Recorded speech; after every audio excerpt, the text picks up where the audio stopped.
Welcome to Awaken Your Inner Awesomeness. I am your host, Melissa Oatman from melissaoatman.com. If you are new, I want to welcome you. If you're returning, welcome back. Before we get started with today's episode, I want to remind everyone, if you like listening to Awaken Your Inner Awesomeness and you wish that you could listen to it 5 days a week, well, now you can. You can join me over on Patreon, and every week I will be publishing 2 exclusive episodes not available to the general public, only available to those who've joined me on Patreon. And also, you can join me on the all-exclusive tier plan, where I will also be adding extra bonuses like guided meditations, EFT tappings, and card readings. Plus, there will be some behind-the-scenes action from recording the podcast as well. So don't wait. Join me over on Patreon. The link for joining will be in the show notes to the podcast. I hope that I see you all over there. I hope that I will have you joining me on Patreon. All right, now for today's episode.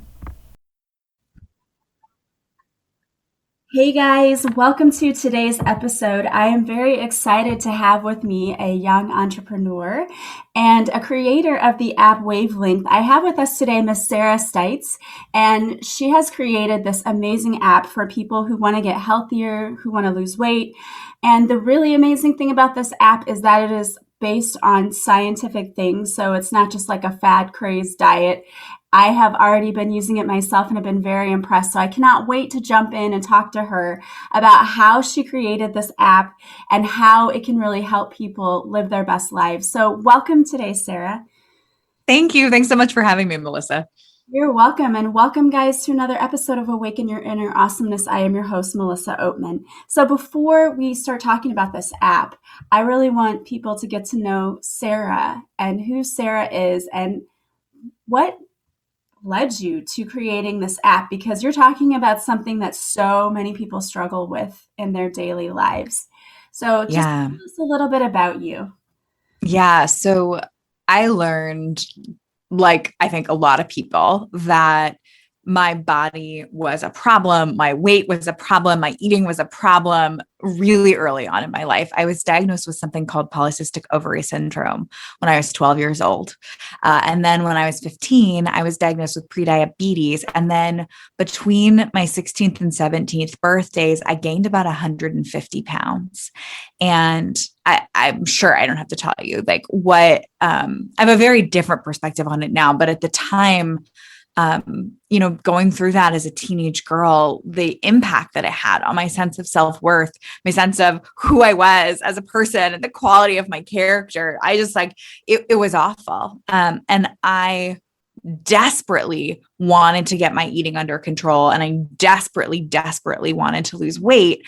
And so I did it all. I did point systems. I went through a period where I was doing public weigh-ins, which was horrible. Lemon juice and cayenne pepper, you name it. I did it, culminating in having weight loss surgery when I was 19 years old. Wow. I lost about 80 pounds and I gained all of it back and then some, because the fact of the matter was that the things that caused the weight gain in the first place were not resolved by weight loss surgery. This is a pretty common story, but that was just imagine being that young woman whose parents have taken out a loan for an expensive surgery, who that is allegedly the easy way out. And yet even that I couldn't make work for me. And so I had this just idea in my head that this was basically just happening because I suck, right? Because there's something, I have a moral deficit that prevents me from having self-control or willpower around food. And I just felt like a failure. It really just ate away at my soul.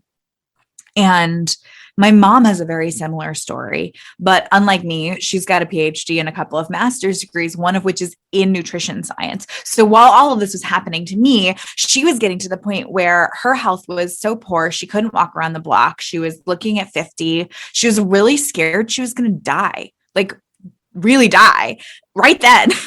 And she started asking some questions though, like, all right, I am a woman with multiple advanced degrees.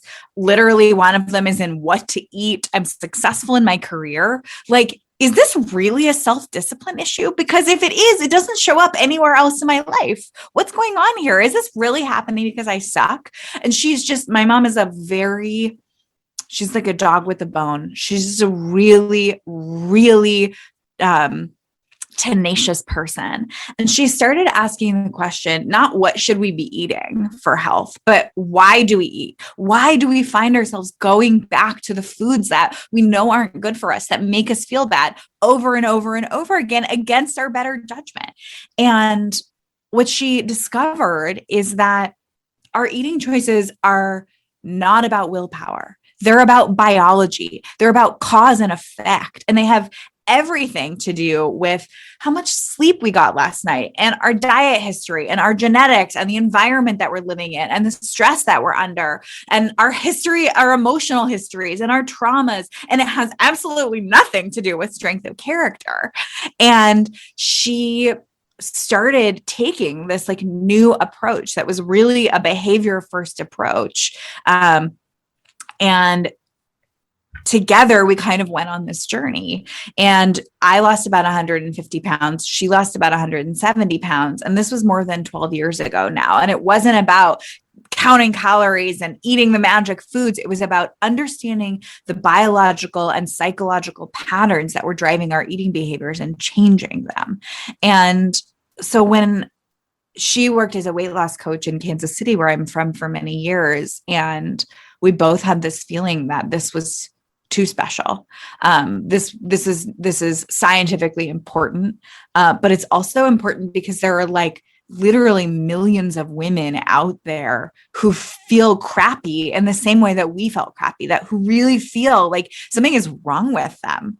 And it's just not true. And so we decided that it needed to be something that had a much wider reach than just my mom in Kansas City. And so together we made Wavelength. And so my mom is a scientific advisor and I'm the CEO. And the app is, I mean, I'm sure we'll get into it, but the app is just such a labor of love. It's every decision we make about the app, we ask the question, like, what do we wish we had had? We wish we had had sound scientific advice. We wish we had had compassion. And so that's really what guides every choice that we make as we grow this business and build this app. I love it. And what I really, truly love is that, and I noticed this when I listened to the first couple of episodes on the app, was you talk so much about like letting go of the shame of what you've been feeling regarding the eating habits, because it's not your fault. Like, we're kind of set up biologically sometimes to do the things that we do. And we have to get out of this idea that we need to be ashamed of what we've done so far. And I think that that's where a lot of diets really fail people too, because, well, first of all, because a diet is something that you just do temporarily, where this is actually changing your lifestyle, which is going to make the long lasting changes, which I know that you've seen, because you guys at home cannot see Sarah, but she's a beautiful woman. And Thank you. Can tell that, she takes care of herself and is healthy, which is that's what this app is all about. It's not about making a temporary change where I'm going to lose 5 pounds. And it's about changing your mindset and changing your habits. And that's what's going to make the real change. And what I love about that is starting with the getting rid of blaming yourself or feeling bad about yourself. That is so important, I think. It's so important. It's so important on an experiential level, right? Because obviously what I just said is true, that it's about biology. It's not about the quality of your character, but on a neurological level, the processes associated with shame, the things that happen in our brains, the parts of our brains that are activated, the neurotransmitters that get released, there's mounting evidence that shows that those neurological processes actually prevent our brain from creating new behavior. And you can see this play out in your own life. So you decide to start a diet. You make a huge list of changes. It's all going to be different tomorrow. I'm going to go to the gym every day and I'm never going to eat this and I'm only going to eat that. And then it goes off the rails because it always does. It always does. And that voice of shame comes in. And instead of being able to get curious about what's happening to you, you might, let's say you come home from work and you eat an entire half a pizza that's left over in the fridge, right? Instead of getting curious and saying like, hey, okay, I didn't plan to eat that pizza. This is not getting me closer to my goals. I wonder what contributed to that happening and can I change it for the future? Instead, you hear, well, why did I eat that pizza? Well, because I suck. It stifles curiosity. You can't get any more information. And so that's the experience of it. But what's happening in our brains is that our brains are sending all of our resources to being scared and upset and ashamed, and none of them to creating a new behavior. And so it's both nice from an emotional perspective, but critical from a biological one to set the shame aside. And I think that like the key to doing that, people like to start with gratitude for their bodies. They like to start with affirmations, but when you're really ashamed, that stuff does not penetrate. Like I remember thinking like, oh my, I don't know who this works for, because I'd look in the mirror and I'd say like, you're worthy. And I'd be like, well, worthy. I don't even know what that means. I literally don't know what it means. It's so much easier to start with a baseline of just like, you're normal. This struggle that you're having is playing out in kitchens and bathrooms across the world. Most people are having this conversation with themselves. You're not extra bad, you're just regular bad. And once you kind of accept that you're just normal, that what's happening to you is very human, it's not some secret failing that you've got, then that shame starts to subside. Then you can start to feel grateful, right? That stuff comes later. But just knowing that you're normal is the most powerful tool you have in eradicating the shame. Yeah, I love that. I think it's so, so important to do that. And yet, so many of us, we are our own worst critics. And we find it so hard to quiet that inner voice that says, why did you do that again? Here we go again. You know, those things. And somebody said that the other day, like, again, again, again, that word. He used to hate that word because he'd say, here we go again. Why did I do this again? I'm doing the same thing again. You know, and I think it really, so many of us struggle with that. But if we can learn how to say, and this is exactly what the guest the other day said, to be happy with yourself as you are right now, failings, shortcomings, and all, knowing that we all have them. Yeah. And I think like it's so important to remember that self-acceptance is not approval. You don't have to say, I'm good with how things are. I don't want anything to change. But you can just say, this is what's happening and it's normal and I understand why it's happening. And I'm okay. And I think that holding that understanding next to I wish things were different is actually where the power to change comes from. But so much about our wellness culture only lives in the I wish things were different space. And we think like the thing that's so insidious about shame, right, is that it doesn't, even if it's mean, even if that voice, like, I mean, we've all had that experience of like looking in the mirror and it sounds so harsh to say, but like, oh my God, I've said the meanest stuff to myself in the mirror. You're disgusting. What's wrong with you? You're pathetic. Like who could ever find you attractive, right? Dark, dark stuff. And when you're ashamed, it doesn't sound mean, although of course it's horribly mean. It sounds true. And it sounds perceptive. Like, thank God you really see yourself clearly so that you don't misunderstand your place in the world. And so it can be so hard, so hard to get out from under that shame. And we just like, it takes practice. It takes, okay, well, maybe it's true. Maybe I am pathetic, but I'm going to try something different right now. You don't have to argue with it. Just start stepping around it. And the more you step around it, the faster it'll go away. Yeah. Yeah, I think that is such good advice because there is such a thing as toxic positivity where, you know, if you try to ignore all the shadow stuff and you just try to say everything's rainbows and sunshines and it's going to be great. And that's not realistic either, even though we do have to learn how to start changing the mindset and shifting all of that. If you're in a space where you're kind of down here right now, and this is where you feel, it's okay to be in that space. Like, it's okay. Like, don't beat yourself up because this is where you are right now. I always say to myself, this isn't where I want to be yet. I'm not where I want to be yet, but I'm getting there. I'm on the way there. I'm taking the steps. So I always try to have that little bit of grace with myself because I know that I make mistakes on the daily all the time. And I openly admit that. And I'm not where I want to be exactly yet, but I know I can get there and I know that I'm trying. So I think Yeah. people need to learn to have that grace with themselves. Yeah, absolutely. And that's actually we take quite a bit of time at the beginning of the Wavelength program to walk people through that process of we call it the growth mindset. I think grace is a great term for it. But just like how to go from living with that inner critic speaking the truth to a place where you're like, I am a being with needs and who makes mistakes and who's a product of my environment. And like, what am I going to given that all that's true, how do I want to move forward? And it's a journey, I'm sure, right? Like we don't start there, but we can get there. Exactly. Exactly. So why don't you start by telling us a little bit about the app itself and how this app is going to help someone? Because I know I have people out there listening who are identifying with everything you're saying, probably tears running down their face right now, possibly going, that's me. This has been my struggle. Just that's how I am. When I listen to things and they resonate, it hits me right in the heart, and like the emotions. And I know I have people out there listening that this has been a struggle for. So walk us through what your app does for them. Yeah.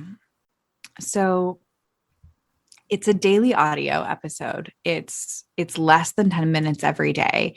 And within that audio episode, you're going to learn a lot about the psychology and science behind your eating choices. And then you're going to get the tools that you need to start to change that biology and that psychology. And so it's a step-by-step program that walks you through what's happening in your body and mind and how to feel more in control with food, and also what to eat and when to eat. But we really start with the psychological stuff first. And you'll hear that as you start to listen to the episodes. The focus on the beginning is really on the brain and it's really on the mind. And this is because if you tell somebody to make huge changes to their diet without giving them the psychological changes that they need. It's like, I like to say that it's like pushing somebody out of an airplane and then handing them the parachute. Like no one can be successful. And under those circumstances, you can't make all of these huge changes at once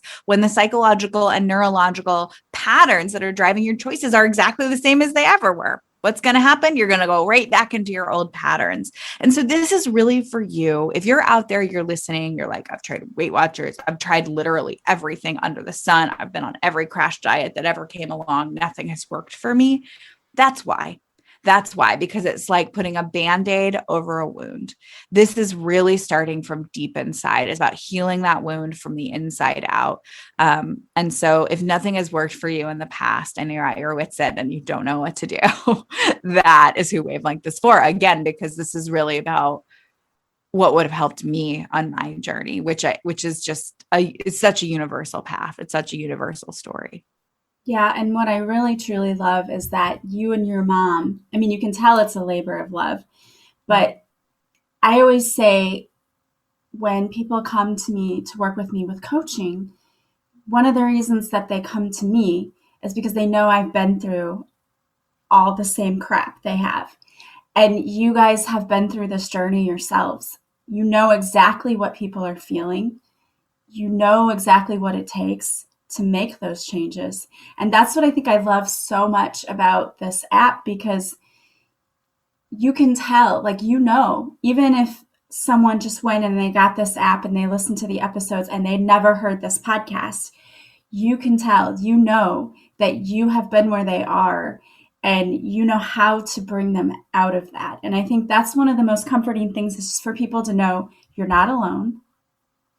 You're not alone. There are so many people who are dealing with this as well. And I was one of those people. And I'm here to show you that this works and how it works and how you can do it too. And I think that that level of support is amazing. It's really amazing. Yeah. It makes all the difference.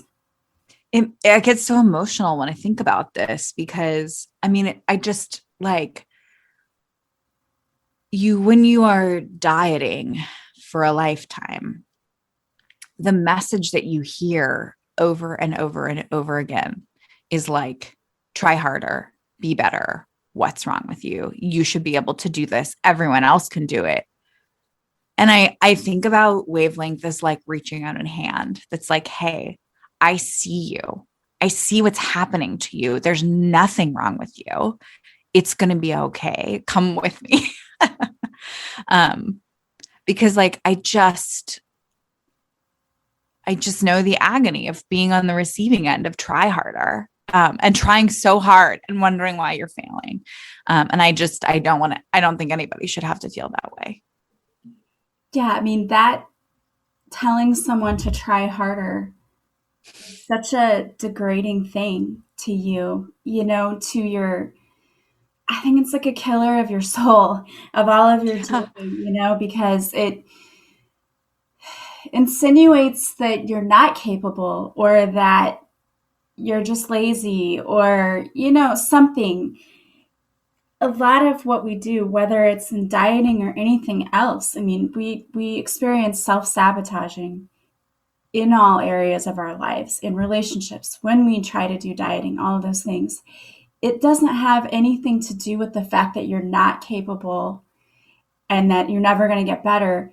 It has to do with healing an inner wounding that's going on and addressing that first, because you will sabotage yourself every time if you don't address that first, because that creeps up and you get those triggers, and then what do the triggers do? They cause you to go and back to that eating the pan of brownies or eating, a carton of ice cream before you go to bed. It's the emotional triggers that we're not really dealing with a lot of times, and other things, because I also like how you talk about the stress aspect and the lack of